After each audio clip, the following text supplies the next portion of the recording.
Hello guys, welcome back to our channel simplified study official. तो guys आज की इस वीडियो में हम करने वाले हैं ऑपरेशनल रिसर्च की बुक से चैप्टर रिप्लेसमेंट थ्योरी। तो आज की वीडियो में हम इसके कुछ क्वेश्चंस करने वाले हैं।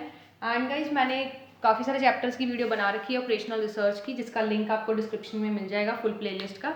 तो गाइस स्टार्ट करते हैं। रिप्लेसमेंट थ्योरी में बेसिकली हम क्या देखते हैं, तो गाइस अगर हम कोई भी मशीन होती है अपनी कंपनी में या फिर अपनी फर्म में या कोई भी अपनी ऑर्गेनाइजेशन में अगर कोई भी मशीन लगाते हैं तो मशीन की भी कुछ लाइफ होती है। कुछ मशीन्स होती हैं जो बहुत ज़्यादा लंबे समय तक चलती हैं, कुछ होती हैं ऐसी जो शॉर्ट टर्म के लिए चलती हैं।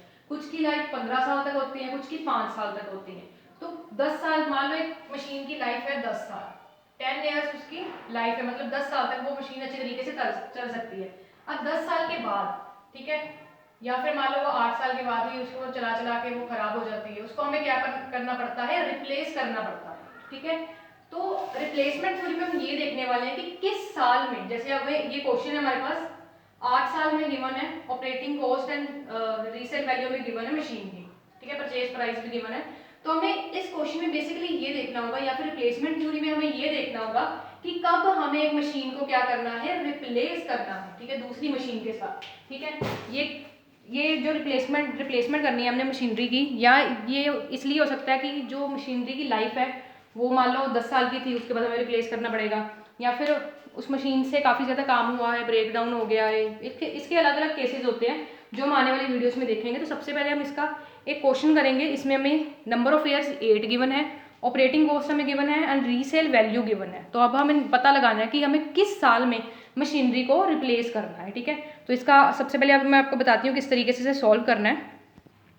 तो यहाँ पर गाइस मैंने जो हमें क्वेश्चन में गिवन था, ईयर्स हमें नंबर ऑफ ईयर्स 8 गिवन थे, ऑपरेटिंग कॉस्ट गिवन थी, और साथ ही साथ रीसेल वैल्यूज मशीनरी की हमें गिवन थी, वो मैंने गाइस यहाँ पे लिख लिया। ठीक है, अब गाइस एक और चीज हमें गिवन थी, परचेज प्राइस, मतलब कितने में हमने उस मशीनरी को खरीदा था, 7,000 में हमने उस मशीनरी को परचेज किया था। ठीक है, अब देखो हमारे पास ऑपरेटिंग कॉस्ट है, ऑपरेटिंग कॉस्ट की मदद से हमें क्यूमुलेटिव ऑपरेटिंग कॉस्ट निकालना है। क्यूमुलेटिव ऑपरेटिंग कॉस्ट का क्या मतलब, जो फर्स्ट 900 है हम उसे वैसे ही लिख देंगे, उसके बाद 1200, इसमें हम इसको क्या करेंगे गाइस, ऐड करेंगे। ठीक है, तो इसे हम ऐड करेंगे तो यहाँ पे 2100 आ जाएगा। इसी तरीके से हम क्यूमुलेटिव जो ऑपरेटिंग कॉस्ट है वो सारी यहाँ पे निकाल लेते हैं। ठीक है, तो गाइस यहाँ पे मैंने क्यूमुलेटिव ऑपरेटिंग जो कॉस्ट थी वो मैंने यहाँ पे लिख ली है। अब गाइस नेक्स्ट हमारे पास वैल्यू है रीसेल वैल्यू, मतलब पहले साल में जो 7,000 की मशीनरी है हम उसे 4,000 में सेल कर सकते हैं। तो डेप्रिसिएशन इस हिसाब से कितनी हुई, 7,000 में गाइस अगर हम 4,000 को लेस करेंगे, 7,000 में से 4,000 को लेस करेंगे तो हमारा 3,000 आ जाएगा यहाँ पे डेप्रिसिएशन, राइट। उसके बाद 7,000 की मशीनरी थी, रीसेल वैल्यू 2,000 है तो 5,000 यहाँ पे आ जाएगा।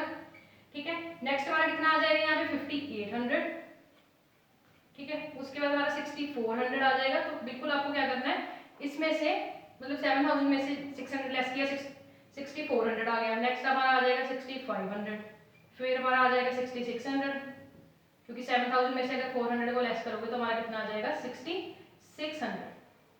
ठीक है, तो गाइस ये आपका रीसेल वैल्यू की मदद से हमने जो डेप्रिसिएशन है मशीनरी की वो भी क्या कर ली है, कैलकुलेट कर ली है। उसके बाद गाइस इस डेप्रिसिएशन की मदद से हमने टोटल कॉस्ट निकालनी है। टोटल कॉस्ट किस तरीके से निकालेंगे, ठीक है, क्यूमुलेटिव ऑपरेटिंग कॉस्ट को हम किस में ऐड करेंगे, डेप्रिसिएशन में। यहाँ पे 900 है, 3,000 है, तो टोटल कॉस्ट हमारी कितनी हो जाएगी, 3,900। ठीक है, यहाँ पे हमारा कितना है, 2,100 है, और यहाँ पे हमारा 5,000 है, तो कितनी हो जाएगी 7,100। तो इसी तरीके से गाइस हमें अपनी जो सारी टोटल कॉस्ट है वो निकाल लेनी है, मतलब कि क्यूमुलेटिव ऑपरेटिंग कॉस्ट में हमें डेप्रिसिएशन को ऐड करते जाना है। ठीक है, तो गाइस यहाँ पे हमने टोटल कॉस्ट भी निकाल ली है क्यूमुलेटिव कॉस्ट में डेप्रिसिएशन को ऐड करके। अब हमारा आएगा एवरेज कॉस्ट, क्योंकि एवरेज कॉस्ट निकालेंगे और एवरेज कॉस्ट की ही मदद से हमें पता चलेगा कि हमें किस साल में जो अपनी मशीनरी है उसे रिप्लेस करना है। ठीक है, एवरेज कॉस्ट किस तरीके से निकालना है, तो गाइस हमारे पास जो टोटल कॉस्ट आई है ना, जैसे यहाँ पे 3,900 आई है, ठीक है, इसको हमने डिवाइड किसके साथ करना है, ईयर के साथ।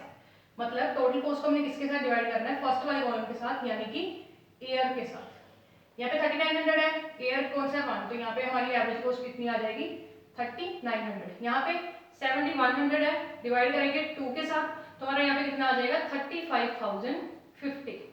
ठीक है, नेक्स्ट हमारा कितना आ जाएगा 9,500 को 3 के साथ करेंगे तो 3,166.6 आ जाएगा। नेक्स्ट हमारा आ जाएगा 3,050, ठीक है।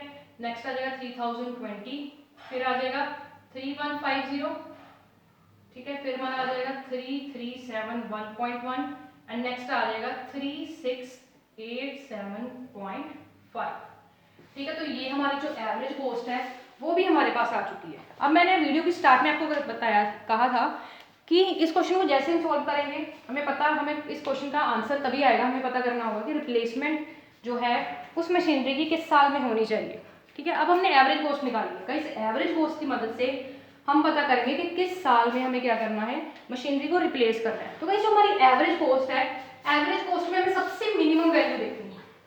एवरेज कॉस्ट में सबसे मिनिमम वैल्यू हमारी कौन सी आ रही है, 3020, ये वाली आ रही है ना।